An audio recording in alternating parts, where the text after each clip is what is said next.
Hello everyone, welcome to my channel H D Orion. हम पढ़ रहे हैं accountancy for class 12 T S Grewal की टेक्स्ट बुक से chapter 9 company accounts accounting for share capital.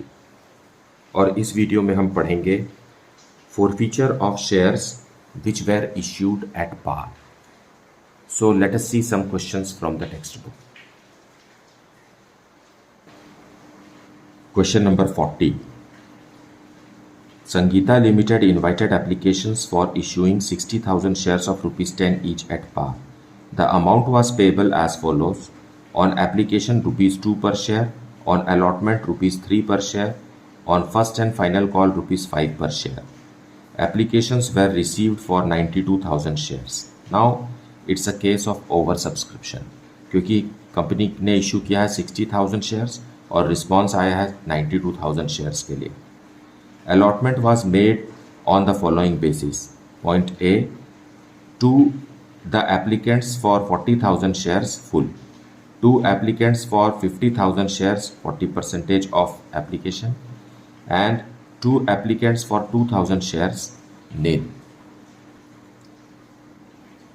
Rupees 1,08,000 was realized on account of allotment, excluding the amount carried from application money, and rupees 2,50,000 on account of call. The directors decided to forfeit shares of those applicants to whom full allotment was made and on which allotment money was overdue. Pass journal entries in the books of Sangeeta Limited to record the above transactions. So a little tricky question. So let us see the solution for this. So solution we will see. Solution 40 in the books of Sangeeta Limited. Now company ने 92,000 shares के लिए application receive किया है, fine. और इसको company ने 3 categories में divide किया है। जिन्होंने 40,000 शेयर्स के लिए एप्लीकेशन दिया उनको पूरा का पूरा 40,000 शेयर्स अलॉट हुआ। और सेकंड है जिन्होंने 50,000 शेयर्स के लिए अप्लाई किया उनको 50,000 का 40% मतलब 20,000 शेयर्स ही अलॉट हुआ। और थर्ड है जिन्होंने 2,000 शेयर्स के लिए अप्लाई किया उनको कोई भी शेयर नहीं मिला, fine. So this way you can see that applied what's that number of shares applied for is how much 92,000 and how much is can be subscribed issued is how much 60,000। सो यही तो combination था। Company ने 60,000 shares के लिए offer दिया public को और over subscribe होकर के 92,000 शेयर्स के लिए एप्लीकेशन आया। सो एप्लीकेशन के साथ एप्लीकेशन मनी भी आया होगा and application money is rupees 2 पर शेयर। सो फर्स्ट कैटेगरी ने रुपीज़ 2 पर शेयर के हिसाब से कंपनी को 80,000 दिया और उन्हें रुपीज़ 2 के हिसाब से पूरा का पूरा जितना मांगा था उतना शेयर्स अलॉट हुआ, इसलिए उनका कोई भी एक्सेस एप्लीकेशन मनी नहीं है। 80,000 भेजे थे, 80,000 का ही अलॉट हुआ, कोई एक्सेस मनी नहीं है, इसलिए अलॉटमेंट के समय कुछ भी एडजस्ट नहीं होगा और रिफंड भी नहीं होगा क्योंकि ये प्रोराटा का क्वेश्चन है। देखिए यहाँ मांगा ज़्यादा गया है और मिला कम है। So this is a proportionate allotment pro rata question, fine. So second category ने भी 2 रुपीज़ के हिसाब से 1 लाख रुपीज़ कंपनी को फॉरवर्ड किया होगा at the time of application और इन्हें मिला 40,000 रुपीज़ का shares. Now what is the excess application money? 1 lakh minus 40,000 is 60,000 is the excess application money for category 2। Now अब हमें सोचना है कि क्या ये अलॉटमेंट के समय एडजस्ट हो जाएगा क्योंकि इनको अलॉट तो 20,000 शेयर्स हुए हैं ना कि 50,000 शेयर्स। सो अलॉटमेंट मनी भी 20,000 शेयर्स पर ही ड्यू होगा, फाइन। सो 20,000 शेयर्स पर अलॉटमेंट मनी 3 रुपीज़ है। कितना रुपीज़ है? अलॉटमेंट मनी इज 3 रुपीज़ पर शेयर। सो 20,000 शेयर्स पर 3 रुपीज़ के हिसाब से होता है 60,000 रुपीज़ ड्यू, है ना। और ये एक्सेस एप्लीकेशन मनी पूरा का पूरा 60,000 रुपीज़ यहाँ एडजस्ट हो सकता है, इसलिए इनका भी कोई कुछ भी मनी रिफंड नहीं होगा because this full 60,000 can be adjusted at the time of allotment for category 2, fine. Now let us see category 3। 2000 shares के लिए एप्लीकेशन है, 2 रुपीज़ के हिसाब से कंपनी ने रिसीव किया 4000 rupees.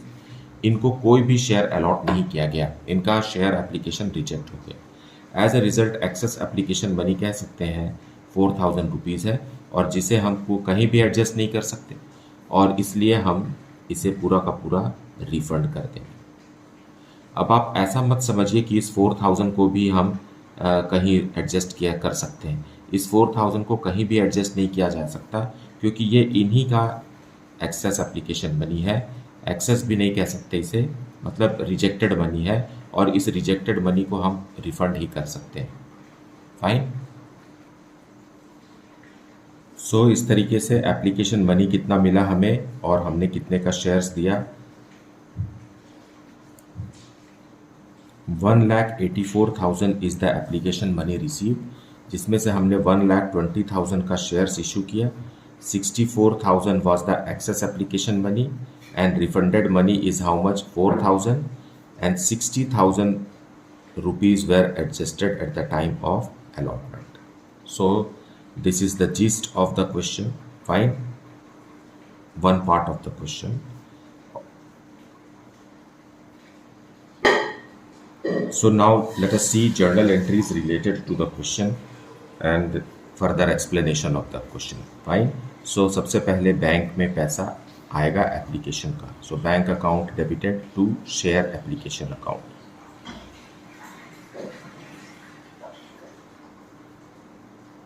Fine. On 92,000 applications at the rate of ₹2 per share, the company will receive 1,84,000 being application received.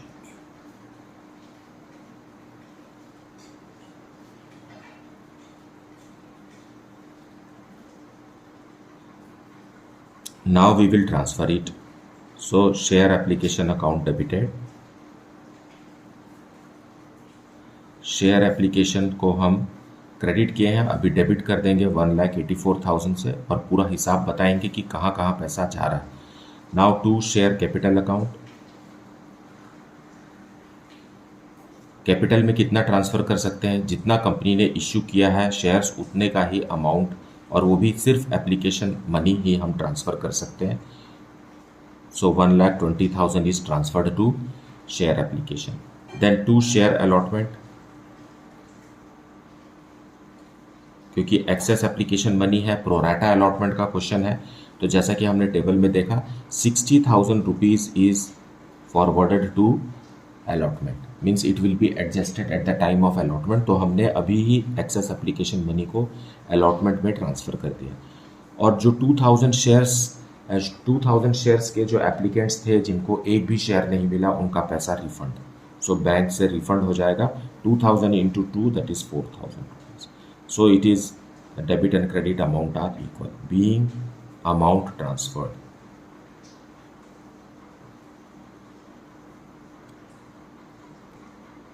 Now, क्योंकि question is at par, fine, the question is that shares are issued at par.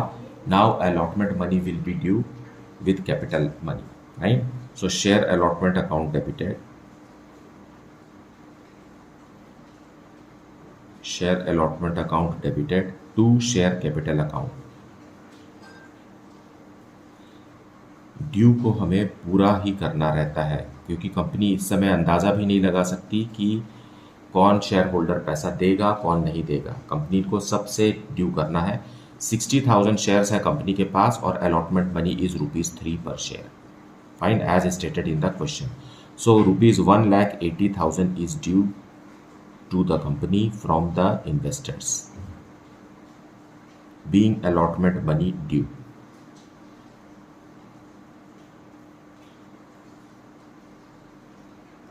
और हमें सारा calculation issued and subscribed shares पर करना है, applied shares पर नहीं करना है।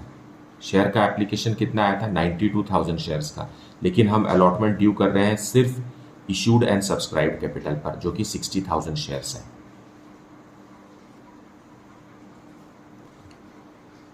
नाउ अब यहाँ एक छोटा सा व्हाट्स दैट कैलकुलेशन समझेंगे कि अलॉटमेंट मनी ड्यू है ना, अलॉटमेंट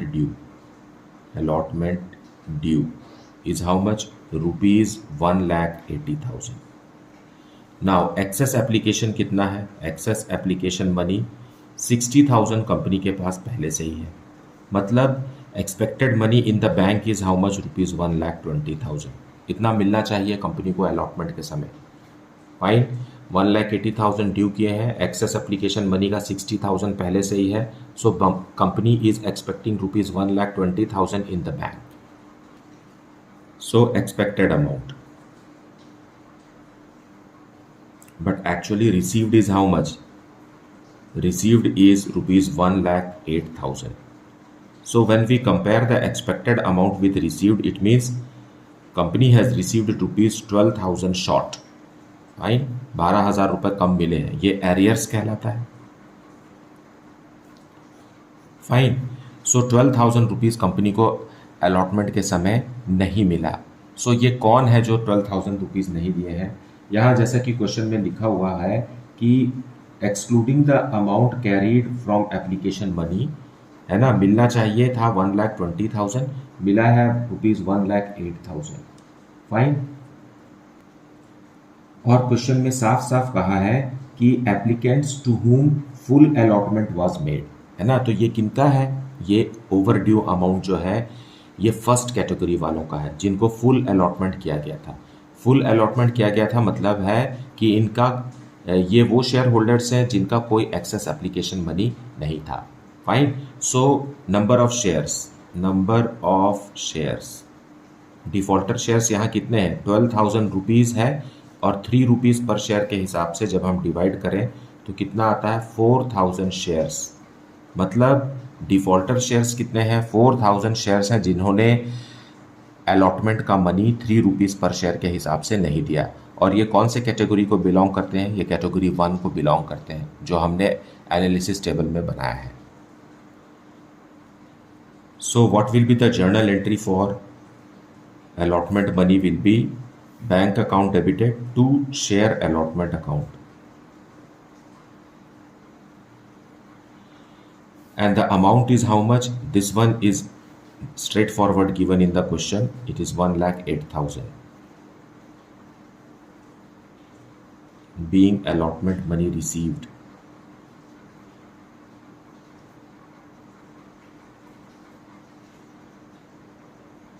except on 4,000 shares।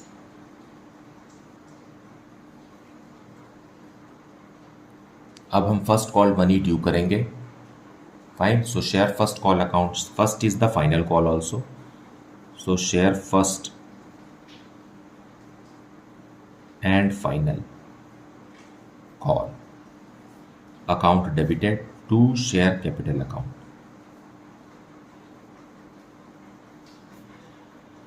सो क्योंकि कोई भी शेयर अभी तक फोरफिट नहीं हुआ है और कंपनी ने 60,000 शेयर्स इशू किए थे, 60,000 एट द रेट ऑफ ₹5 पर share, it is 3 lakh rupees due.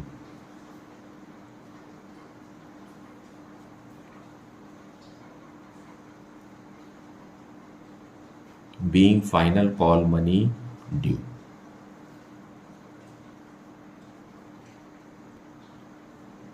Now we will receive the money in the bank, so bank account debited to share first and final call.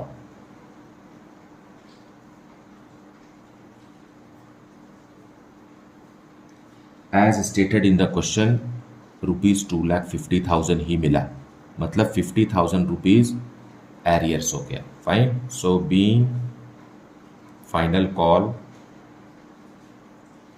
money received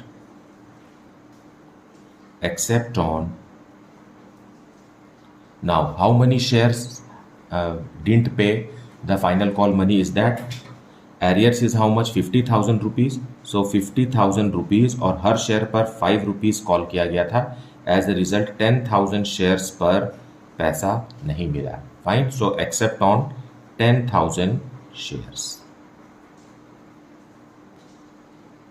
Now the question reads, the directors decide to forfeit shares of those applicants to whom full allotment was made and on which allotment money was overdue.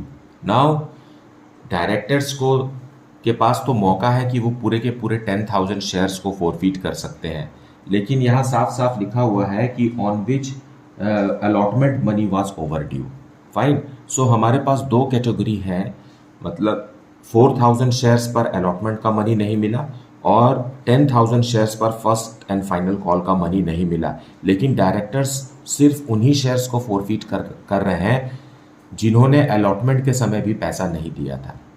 Fine. सो वो कितने shares हैं जिन्होंने allotment के समय पैसा नहीं दिया, और जो जिन्होंने अलॉटमेंट के समय पैसा नहीं दिया है, वाजिब है कि उन्होंने फर्स्ट कॉल का मनी भी नहीं दिया होगा, क्योंकि अगर पेमेंट करना है, लेट से भी पेमेंट करना है, तो पहले अलॉटमेंट का मनी रिसीव होना चाहिए था. मतलब ये 4,000 शेयर्स जो हमने यहाँ कैलकुलेट किए हैं, इन्होंने ना तो फर्स्ट कॉल का पैसा दिया है और ना ही सेकेंड कॉल का पैसा दिया है ना. इनका पैसा ओवर ड्यू है और इसीलिए डायरेक्टर्स ने इन 4,000 शेयर्स को ही फोरफीट करने की ठानी है. Fine. So let us forfeit the shares.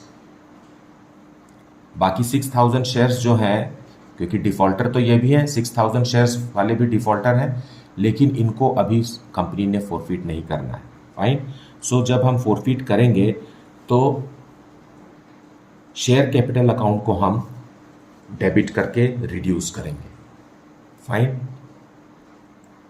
क्योंकि जब भी हम ड्यू की एंट्री करते हैं तो शेयर कैपिटल अकाउंट क्रेडिट होता जाता है. एप्लीकेशन के समय भी हुआ, अलॉटमेंट के समय भी हुआ और फर्स्ट एंड फाइनल कॉल के समय भी हुआ. लेकिन अब हम 4,000 आउट ऑफ 60,000 शेयर्स, अब हम 4,000 शेयर्स को ही हम रिड्यूस करना चाहते हैं. सो शेयर कैपिटल को हम कम करेंगे, डेबिट करके ही इसे कम किया जा सकता है और सिर्फ 4,000 शेयर्स के लिए ही ये एंट्री पास होगी. सारे के सारे 60,000 शेयर्स को फोरफीट नहीं करना है. Fine. So share capital account debited कितना, 4,000 शेयर्स, और मल्टीप्लाई क्या करेंगे हम, पूरा का पूरा फेस वैल्यू 10 रुपीज़ पर शेयर कंपनी मांग चुकी है ना, हैज़ बीन कॉल्ड. फाइन. सो इसलिए 10 रुपीज़ से ही हम मल्टीप्लाई करेंगे, क्योंकि एप्लीकेशन मनी भी कंपनी ने मांगा और रिसीव हो गया, अलॉटमेंट मनी भी ड्यू हुआ फिर रिसीव हुआ, और फाइनल कॉल मनी भी कंपनी मांग चुकी है. मतलब पूरा का पूरा 10 रुपीज़ से शेयर कैपिटल अकाउंट क्रेडिट हो चुका है. तो अब हम इसे 10 रुपीज़ से ही क्लोज करेंगे. So it is how much, 40,000 rupees से ये क्लोज हो गया. Then we will what's that, credit it, है ना, जिस पर पैसा नहीं मिला. सो शेयर अलॉटमेंट का पैसा नहीं मिला. शेयर अलॉटमेंट जब ड्यू हुआ था तो डेबिट हुआ था, लेकिन जब रिसीव हुआ तो वो पूरी तरीके से क्रेडिट नहीं हुआ, कुछ अमाउंट से छूट गया था. तो जो अमाउंट से छूट गया था वही शेयर अलॉटमेंट अकाउंट यहाँ पर क्लोज हो रहा है. Fine. So what is the amount to be credited here? It is at the time of allotment it was 12,000 rupees as we have calculated 12,000, and to share first and final call.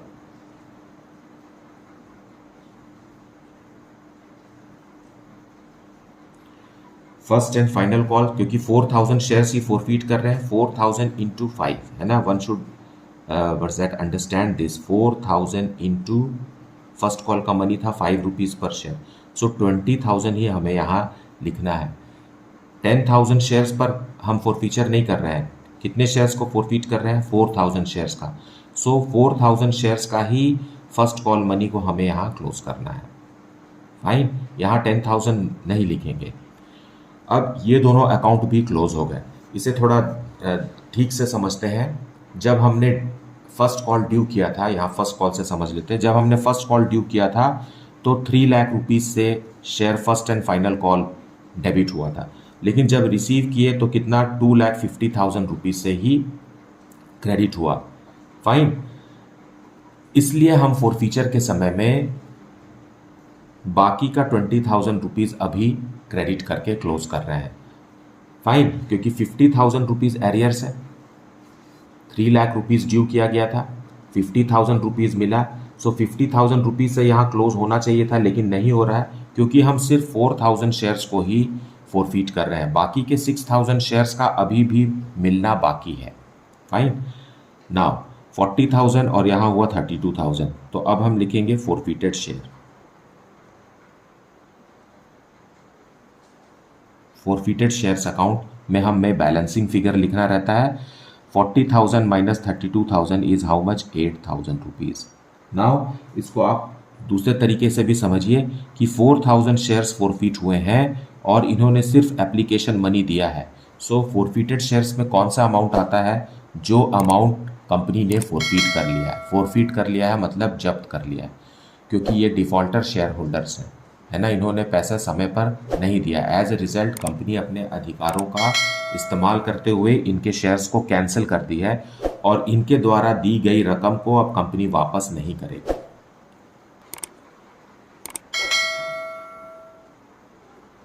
Being 4,000 shares forfeited after first and final call. This way this question is to be understood and solved. Now question को पूरा पढ़ना बहुत ज़रूरी होता है। पहले पूरा question को पढ़ना है, अच्छे से समझना है, फिर ही उसका आंसर आपको डिज़ाइन करना है। फाइन। अदरवाइज़ बहुत सारी छोटी मोटी गलतियां हो सकती हैं जिससे आपको आपके मार्क्स भी डिडक्ट हो सकते हैं। मुझे उम्मीद है कि आपने ये वीडियो अच्छे से देखा है, एक्सप्लेनेशन को भी अच्छे से सुना है। फाइन। इसके बावजूद भी अगर आपको कुछ डाउट है then please put it in the comment section. Thank you so much for liking, subscribing and sharing the channel. And if you have not yet, then please like it, subscribe it and share it among your friends. Thank you so much for watching the video.